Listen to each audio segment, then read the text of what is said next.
Batman has been a fan favorite superhero for decades, and it's no surprise that the character is being rebooted yet again. As fans of the DCU and DCU, we're all excited to see what James Gunn has in store for us. With his creative vision, he has the potential to bring us an incredible Batman story that will be remembered for years to come. So let's take a look at what it takes to write the perfect Batman and how I'd insert him into the cinematic universe. Now, let's get into my pick for Batman. Jon Hamm is an actor who's been in the spotlight for many years, and his acting skills have made him a fan favorite.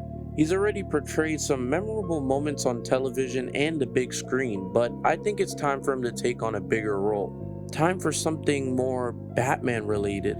Jon Hamm is my pick to play Batman because he has the perfect combo of physicality and charisma, and a presence that would make him a great fit for the iconic character himself. I'd say Jon Hamm would be a decent choice to play Batman, and I believe he would be a great addition to the DCU. He also resembles Bruce Wayne a little bit, unlike other fan castings, which we could talk about right now. Jensen Ackles is my second choice for who I'd want to play Batman. I feel like he already has a good Batman voice, and he could play the character really well in live action. He might not look exactly like Bruce Wayne, but he can definitely play Batman, which, to be honest, now that we're in modern day, it's more important for you to be able to play Batman than Bruce Wayne. Pattinson proved that. By the way, I understand that the DCU will have Batman fight alongside Damian in their continuity officially, but that's not how I'd want to insert him into the DCU. So I'll be changing some things, but we'll be building towards that. So let's begin. Batman's been a symbol of justice and heroism in the DC universe for decades. As such, he needs to maintain a serious tone in order to be taken seriously by his fans and peers. This seriousness allows room for some of Batman's most beloved stories, such as Nightfall, to be adapted and enjoyed by audiences worldwide. As a result, my version of Batman will be challenged in a way that makes him more like his comic counterpart. Well, which is basically the correct way. Batman's always been portrayed as a hero who overcomes the odds. He's a multimillionaire, yet he's still driven to fight evil, mostly through his own unique abilities and sheer determination. Batman stands out from other superheroes due to his lack of superpower, but manages to guard Gotham City and be a positive influence on people everywhere. This makes him a huge role model for everyone. Batman's character is admired due to his resilience and ability to triumph over hardships. Even with his own weaknesses, many people are able to identify with him since they have too felt like the underdog in life. This admirable trait makes Batman a hero that many can look up to and follow. Batman's childhood was full of tragedies, but Alfred helped him to channel his pain into motivation. Despite the risks associated with night protocols, Batman continues to take them for his own well-being. He believes that going out in the night and battling villains gives him purpose and helps him to cope better with life challenges, and he does it to pursue justice. Batman is often associated with the values of justice in a strict manner. Thus, he needs to maintain a dark tone in order to be one of the most relatable superheroes. Most superhero comics are written from the perspective that their audience loves them unconditionally. If you read enough X-Men comics as well, everyone will eventually break out into song about how awesome Marvel mutants are. And if you read enough Batman comics, then you do the same thing. Like, you're literally listening to me talk about it right now. In this pre-write, I'm gonna be remaining loyal to the qualities that make Batman a legendary character instead of departing from them. The reasons for the negative reception of movies like Batman v Superman is mostly due to Zack Snyder not understanding the characters at all. So Batman needs to be a symbol of justice first of all, not a killing machine, and it's essential that Batman be presented as an agent of justice, not violence, in order to emphasize the importance of justice over violence. And Batman's motivations need to help the narrative reaffirm Gotham City's resolve to resist crime, and they need to be used as a way to work towards the construction of a better society overall. So with this, I'll be using a middle-aged Batman in his early 30s. That should be fine at least. And for my version of Batman, I'll be adapting Batman number 638 for the first film, where, if you don't know, Jason Todd returns as the Red Hood. In order to make his understanding of how justice should be pursued made apparent, this version of Batman, or mine at least, needs to go through an arc where he faces off against someone who approaches justice in an unorthodox way. So Jason Todd's the perfect candidate, and he'll be the first person my version of Batman would go up against. This will help develop his character, and imagine he has to go through an arc where he became an improved hero and person. With Batman having a tragedy right when we meet him, his dynamic with the Justice League will be stronger in the long run, and we see stuff like this in the comics and in Batman Arkham Knight, where we can tell Jason's death really affected Bruce and his philosophy. Joker sent me the film. I saw him kill you. Don't you dare lie to me! How long did you wait before replacing me, huh? A month? A week? And Batman's expression of his emotions towards Jason's death would make him more relatable and prove the biggest point about Batman that people tend to forget all the time. He's just human, just like any of us. And his feelings of anger, sadness, and even guilt would make him more relatable to the audience. For starters, Batman's expressions of his emotions towards Jason would be 1. Anger at the Joker for taking away someone that he cared about and making Bruce feel like a failure for being unable to protect him. 2. Sadness from what he was taken from, but also because he felt guilty, like such a failure for not being able to keep this person safe. And lastly, guilt at how long it took Batman to realize that Jason had died.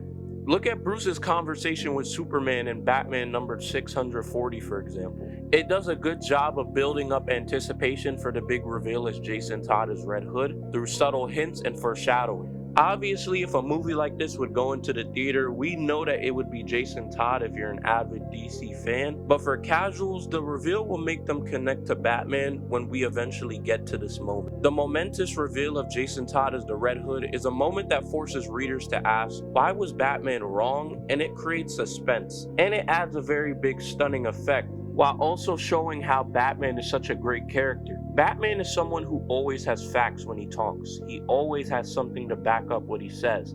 But in this case, it didn't turn out his way. The reveal as Jason Todd as the Red Hood forces us to question our own values and what we believe in, as well as Batman's intentions. This conflict challenges Batman's moral stance and forces him to find strength in his principles by embracing them even in a difficult time like this, which makes him mentally strong as well. I feel like through this, the DCU Batman needs to face a challenge that will make him mentally stronger throughout his entire arc. And then making him realize that Jason Todd isn't dead is the perfect way to play it out. And I feel like Jon Hamm would do a really good job with this because he's already played other characters in the past who've already gone through similar arcs like this. The challenge Jason Todd presents to Bruce makes us explore the complexity of his character, which would make the story more compelling overall. No other Batman in the history of live action would ever face a challenge like this, even to the littlest bit. In the DCU, Batman needs his character to be redefined using a pivotal moment like this, which proves the fact that Batman is deeply flawed and how it also attributes to his ability to connect with audiences on a much more human level than other characters. Speaking of that, his relatability is one of the things that makes him so compelling in the first place, and writers have done an excellent job capturing Batman's shallow aspects while also making him a sympathetic character. His complex personality and his moral ambiguity makes him one of the best characters of all time. While we've had a lot of movies like The Batman go deeper into Bruce Wayne as a character, I feel like in total we need a villain who could challenge both sides of Bruce's life, as Batman and Bruce Wayne.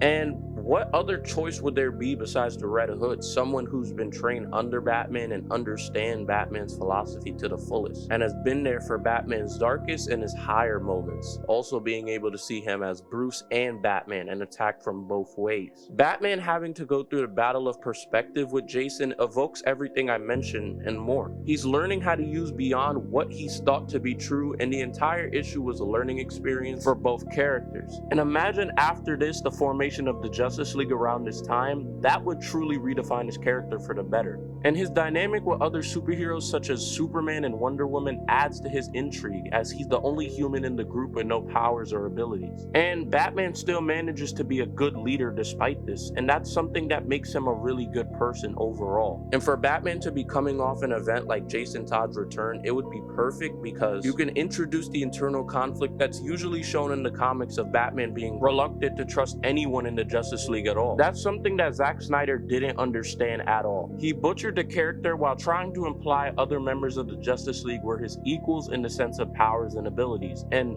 for anybody that reads Batman comics, that's not what you should be trying to depict. He also doesn't make Batman overcome any challenges that are realistic for his character arc. Having Batman face the tragedy of losing someone that he literally just met in the last movie is so stupid. Have him go up against someone like maybe Hugo Strange, which we'll talk about later. Having Batman bounce off these other characters with superpowers makes these characters understand each other more, and it allows for them to have better chemistry later on. Remember, the DCU is a long-term plan that James Gunn has, not like a one-off thing. The DCU needs a Batman that can help make a compelling story for everyone watching.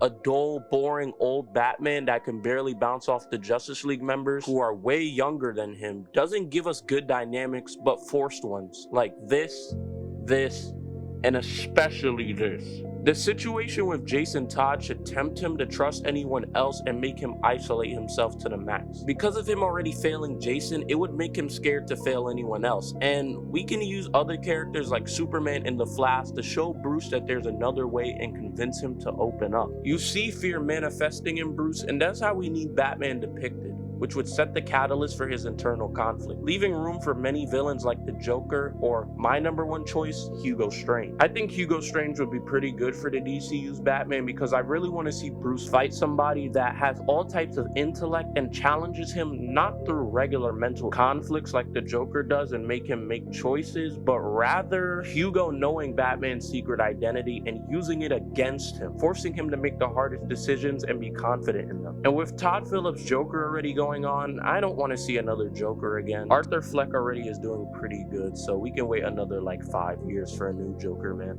And then at the end of Batman and Hugo's fight, we can have the Joker show up and then we can do another Joker story. Just like how Jason Todd would be challenging Bruce's emotions, Hugo Strange as a villain would be challenging Bruce's intellect. And after Hugo, the Joker would be challenging Bruce's mental fortitude. Hugo Strange will introduce a lot of mental conflict in Batman, and imagine him having to deal with that after just fighting Jason Todd. And through a story like Hugo Strange's, you can introduce a character like Tim Drake as well, and he can help Batman in the battle of wits against Hugo. And if you didn't know, Tim Drake in the comics is cited to be one of the smartest individuals in DC Comics history, solving multiple mysteries and is arguably a better detective than Batman. Having Batman lose to Hugo on his own and be selfish without bringing Tim would make Tim bring him back to his feet, and it would be an amazing narrative that can develop Bruce and Batman at the same time. One of the main reasons why Tim Drake was even introduced was to bring Batman back to his old self because he was getting a little violent after Jason's death.